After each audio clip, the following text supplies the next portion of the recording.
springen wir zurück 10 und 1960. Thank you, Carmen. Thank you for being our guest. And I'd like to give an idea of your musical world with a brief description of the main steps and evolution of your career. Can you help me? Well,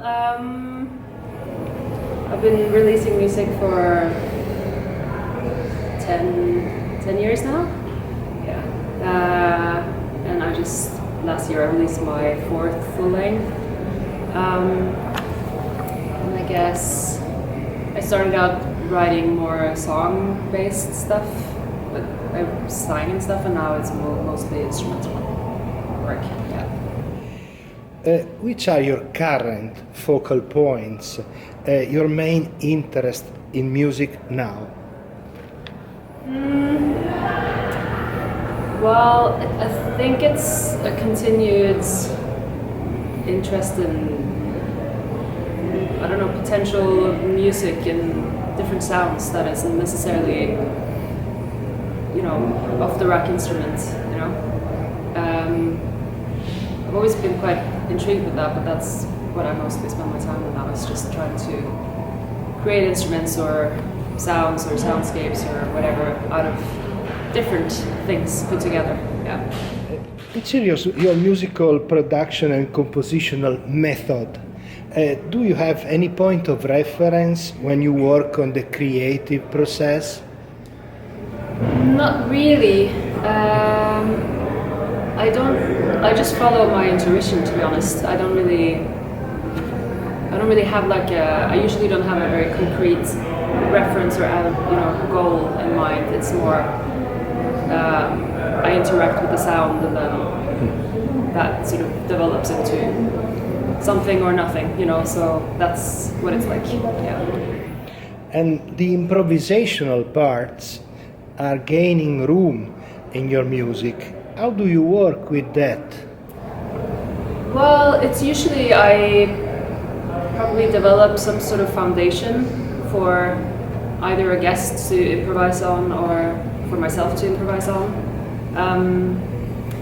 So like with Johanna Oriana, who plays flute on quite a lot of my releases, she just comes into the studio and just plays lots of stuff on top, some different things, and then I might edit that down a little bit or continue working on the track with that in mind. So it's like it's a collaborative effort.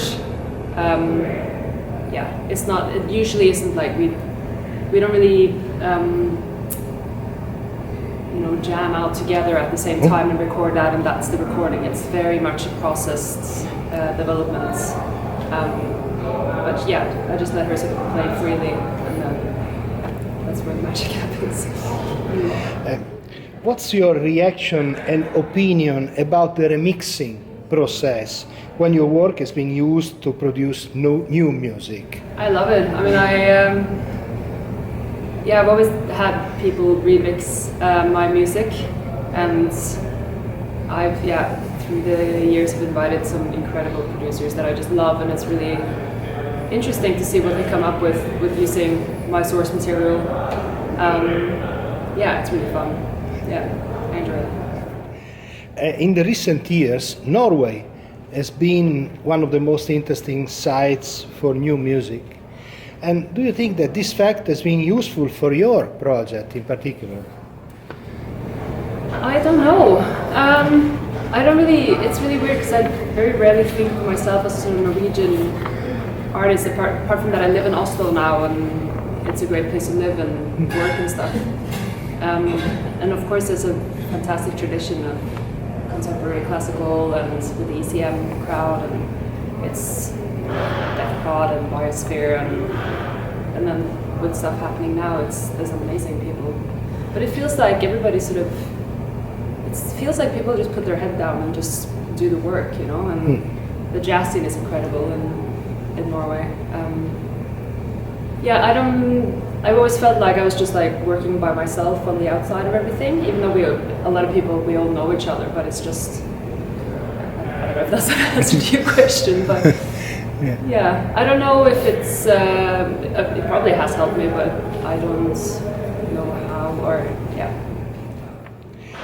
I think that your music has a sort of cinematic appeal and could be a good motivation for visual imagining. How do you work with visuals and video clips? What do you think about the art forms that brings together sound and images? I love it. I mean, I'm often very inspired by movies, probably more so than other things, to be honest. And visually, so far I've worked with a friend of mine who's an artist who's called Ida Aurora Høyklepp Ribu, and she made the textile video installations that I use sometimes for live shows when the room lends itself to it, which it does here, I think. So yeah, I think it really works nicely together with the music.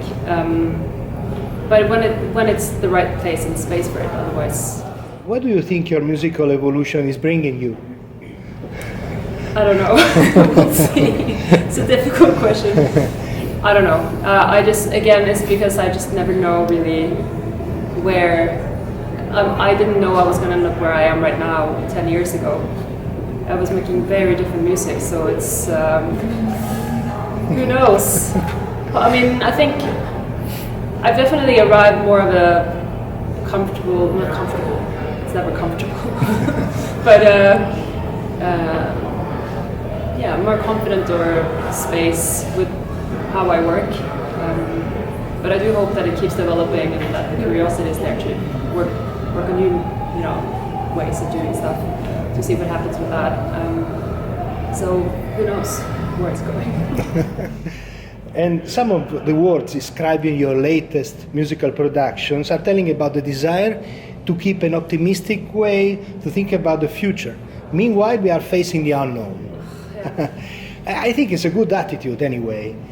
What do you think could be the function of art, generally speaking, to give the possibility to look further, to offer glimpses of the future, to suggest new point of views and possibilities? I mean, that's also a very big question. Sounds like a 10-page essay. I